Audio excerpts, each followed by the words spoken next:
میرا نام عالیہ ہے۔ مجھے میرے بچپن کے تمام قصے ایک دن میری امی نے مجھے روتے ہوئے سنائے۔ میرے نانا کی 7 بیٹیاں اور 2 بیٹے تھے۔ سب کی کم عمری میں ہی شادی کر دی گئی۔ سب مڈل پاس ہی تھے۔ امی کی شادی جہلم میں دور کے جاننے والوں میں ہوئی، جن کا رہن سہن بھی ٹھیک تھا اور پڑھے لکھے لوگ تھے۔ امی سے شادی کے وقت ابو نے امی کا رنگ نہیں دیکھا تھا۔ اس زمانے میں شادی سے پہلے لڑکا لڑکی کا ایک دوسرے کو دیکھنا اور بات کرنا معیوب سمجھا جاتا تھا۔ جب ابو نے امی کا چہرہ دیکھا تو بہت کراہت محسوس کی، کیونکہ امی کا رنگ سیاہ کالا تھا۔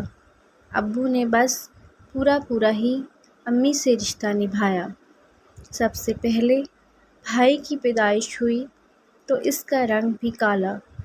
2 سال بعد میری پیدائش ہوئی تو میرا رنگ بھی سیاہ نکلا، جس پر ابو کو شدید نفرت ہونے لگی امی سے۔ امی کے رنگ کی بنا پر کئی دن تک روٹی نہ ملتی۔ ہر وقت کے طعنے، تو کالی اور تیری اولاد بھی کالی۔ نہ جانے کون سے کالے کرتوت کیے تھے کہ خود بھی کالا رنگ ملا اور اولاد بھی سیاہ۔ یہ سب سہتے سنتے 5 برس بیت گئے، لیکن ابو کی نفرت کم نہ ہوئی۔ ہمیں بھی وہ بہت مارتے اور کوئی خواہش پوری نہ کرتے۔ کبھی سینے سے لگا کر نہ دیکھا کہ یہ میری اپنی اولاد ہے۔ چاہے رنگ جیسا بھی ہو، ہم معصوموں کا کیا قصور تھا؟ رنگ، ذات پات تو اللہ کی دین ہوتی ہے۔ اس سب میں انسان بے بس اور مجبور ہوتا ہے۔ ابو کی فیملی پڑھی لکھی جاہل تھی۔ آخرکار نفرت کا نتیجہ طلاق ہی کی صورت میں نکلا اور امی کو ہم دونوں بہن بھائی سمیت واپس میکے روانہ کر دیا گیا۔ امی کا جہیز کا سامان بھی ان لوگوں نے رکھ لیا۔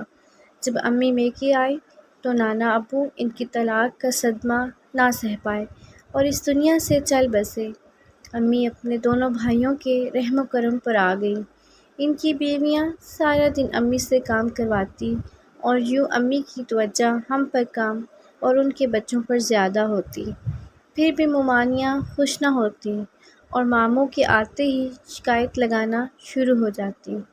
دونوں ماموں نے نانی کو بھی امی سمیت گھر سے نکال دیا۔ امی نانی کو کرائے کے مکان پر لے گئیں اور خود لوگوں کے گھروں میں کام کرنا شروع کر دیا۔ لوگ ترس کھا کر اپنے اترے ہوئے کپڑے، بچا ہوا کھانا اور صدقہ و خیرات وغیرہ بھی امی کو دے دیتے۔ امی نے اپنی کفایت شاعری کی وجہ سے گھر کی بہت سی چیزیں بنا لیں اور بھائی کو اور مجھے سرکاری اسکول میں ڈال دیا۔ کچھ عرصہ یوں ہی سب چلتا رہا، لیکن لوگوں نے یہاں بھی امی کا جینا محال کر دیا۔ جہاں امی کام کرتی تھی وہاں پر چوری کا الزام لگا دیا گیا۔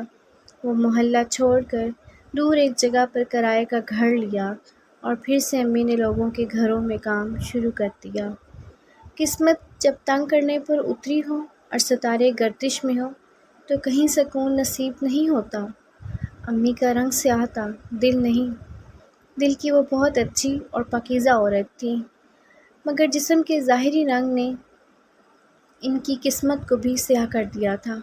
لوگوں نے ان پر بدچلنی کا الزام لگا دیا۔ امی کے لیے بہت رشتے آئے، کبھی کسی رنڈوے کا، کبھی کسی بچوں کے باپ کا۔ امی نے ہماری خاطر اپنی زندگی سے شادی والا قصہ ہی نکال دیا تھا۔ امی ہر چیز برداشت کر سکتی تھی، مگر اپنے کردار کشی نہیں۔ اس لیے ان کے لیے ایک رنڈوے کا رشتہ آیا اور انہوں نے ہاں کر دی۔ اسی دوران نانی کا بھی انتقال ہو گیا۔ دور کے رشتہ داروں نے سادگی سے ان کا نکاح کروایا۔ امی کے دوسرے شوہر کی پہلے سے کوئی اولاد نہ تھی، اس لیے اس دوسرے ابو نے مجھ پر اور بھائی پر شفقت کا ہاتھ رکھا۔ میں اور بھائی باپ کا پیار پا کر بہت خوش تھے۔ ہمیں نہیں معلوم تھا ایک باپ کا پیار کیسا ہوتا ہے، اس کا سایہ کیا معنی رکھتا ہے، اس کا چھوٹی چھوٹی خواہش پوری کرنا کتنی خوشی دیتا ہے۔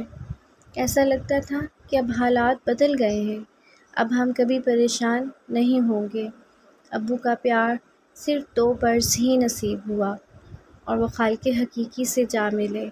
ان کو کینسر تھا۔ میں اور بھائی ایک بار پھر یتیم ہو گئے۔ بھائی نے مڈل کلاس سے پڑھائی چھوڑ دی اور کھیتی باڑی شروع کر دی۔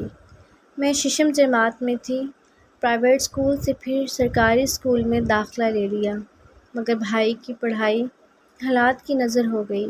چھوٹی سی عمر میں کھیتی باڑی کرنا، لوگوں کے بھاری بھاری سامان لادنا، جب وہ گھر لوٹتا تو یتیمی اس کے چہرے سے پھوٹ پھوٹ کر رو رہی ہوتی، اور پھر حالات کے رویے اور زمانے کے دھکے کھاتے کھاتے ہم بڑے ہو گئے۔ میں نے انٹر کر لیا، بھائی نے محنت مزدوری کرتے کرتے ایک خود کا رکشہ خرید لیا۔ بھائی نے اسکول کے بچے لگوا لیے۔ روزانہ اس اسکول میں بچے چھوڑنے جاتا جہاں اس کے اپنے کبھی خواب تھے، جہاں کبھی وہ خود بچہ بن کر جایا کرتا تھا۔ مجھے اس نے پڑھایا لکھایا، بہت قابل بنا دیا کہ میں ایک اسکول میں ٹیچر لگ گئی، میری سبھی خواہشوں کو پورا کیا۔ اگر ابو ہوتے تو وہ بھی ایسے ہی میری ننھی ننھی خواہشوں کو پورا کرتے، شاید ہاں یا شاید معلوم نہیں، ہمیں کیا معلوم باپ کا پیار کیسا ہوتا ہے۔ مجھے تو میرے یتیم بھائی کی محبت اور شفقت ملی۔ میں دن رات اس کے لیے دعا گو رہتی ہوں اور دعا کرتی ہوں کہ اب زندگی مزید کوئی دکھ نہ دکھائے۔ آمین۔